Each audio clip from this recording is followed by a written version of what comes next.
Hello my lovely little weasels. In today's video I will be giving you a beginner guide, or I guess things that I wish I knew in Helldivers 2 before actually starting the game. So I have played the game for many hours and many weeks now, I guess, since it came out with my friends, and I have learned many things along my ways for fighting for freedom and democracy, of course, and I'm gonna be passing those tips on to you guys so you can, better understand what you're actually fighting for and how to eliminate enemies faster. And let's actually talk about that. Weapons. We have many different types of weapons, and once you've loaded into any sort of planet ready to liberate it, you have weapons. Holding down the R key, or the equivalent on the controller, of course, I don't know what it is, you can actually access a menu that is going to allow you to change a couple of things on the actual weapon, which is very cool. You can change the rate of fire, for example, for some machine guns, or you can, for example, change the zoom range on some weapons, or turn off the flashlight, which is actually the second tip that I have for you guys. Turning off the flashlight and also shooting down lights is going to reduce the visibility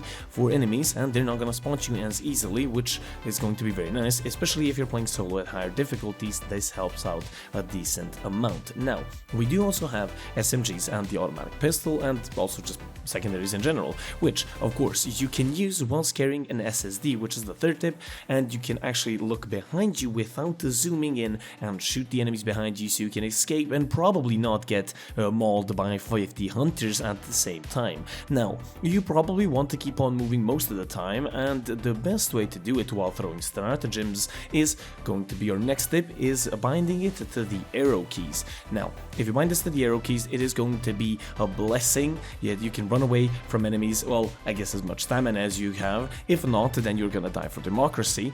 But you're using this method, you can basically take your hand off the mouse, use the arrow keys, and this is going to be amazing because you can just run around. Now, some people like it, some people don't, but it all depends on you. Whatever makes it easier for you to summon democracy on enemies, it doesn't really matter. But we're gonna be moving on, for example, to the bugs now. And the bugs, first of all, the charger, he's annoying, he's big.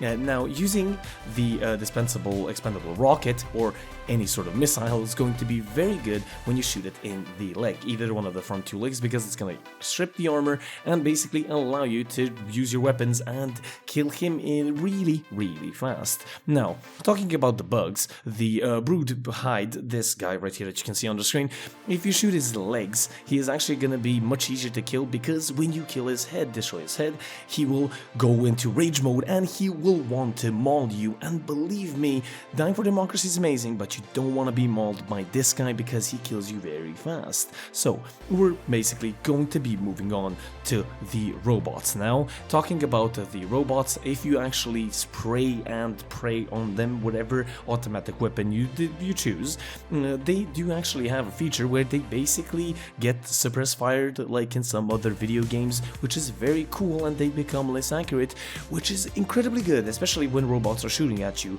with rockets. One of the best tips that I can possibly give you as well is going to be that I use the shield, personal shield backpack, and this is very good as well, because if you're emoting and hugging your best friend for democracy, it will actually protect him as well as you. And also, if a friendly Helldiver stands near you, he is also gonna get protected by that personal self shield. I tested it out with my friends, so it's very cool. I actually don't know if anybody knew about this, so yes, there you go. But moving on to the robots, I guess keeping on to the robots, those dropships, we don't like them, we want them down, but you don't have anything else other than your autocannon on, well, you shoot it down. If you shoot either one of the 4 thrusters on the side, a couple of shots will bring it down and it will drop, explode, kill the enemies that it dropped, and you're pretty much going to be very happy because it's going to reduce the amount of enemies. Now, a couple of other things, basic things about samples, for examples.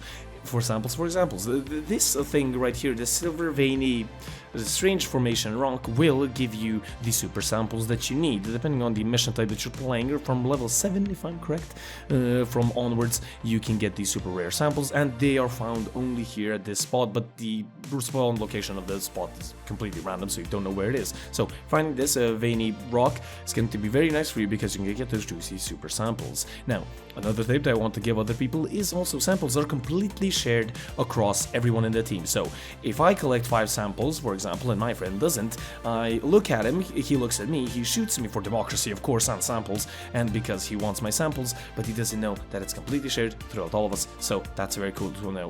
So it doesn't really matter, so there you go. Now you know. Now, a couple of other things that I do want to mention: destroying the lab and the illegal broadcast, the thing that you need to destroy. First of all, the lab. There's only one building that you need to destroy here. A lot of people just throw everything around, destroy everything. This silver building with the radar dish is the only one that you need to destroy. I just throw down a 500 kg and it just, you know, democracy, and it looks beautiful as well. Hug your friend while he's next to you. It's amazing. Now, the other thing is, of course, the illegal broadcast. This can be shot down pretty much with any sort of explosive. You can actually use the grenade launcher like I did in the clip and just basically shoot it down with 2 or 3 grenades if I'm correct. As well, you can do that with the spore tree, which is located here. Now, spore trees usually spawn in bugs, and I guess diverse to the bugs again. They spawn where bugs are, and this you're usually spotted by the green awful mist and the lack of visibility for democracy, and you're going to have to shoot down. It's easy to spot from a distance or from a higher, I guess, vantage point, but that is going to be very nice as well. Now, that's basically as many tips that I could think of that I wanted to know when I starting off the game. Now, these are not going to be like literally beginner tips, as you might have noticed, and this is not my usual format, but hope you guys enjoyed. This was quite an interesting video. I enjoyed making it. Hope you guys enjoyed watching it. If you did, leave a like, comment down below on some tips and tricks. Of course, democracy, freedom, and we want Helldivers to be unified in one area. So yeah, and this has been the Gaming Weasel, over and out.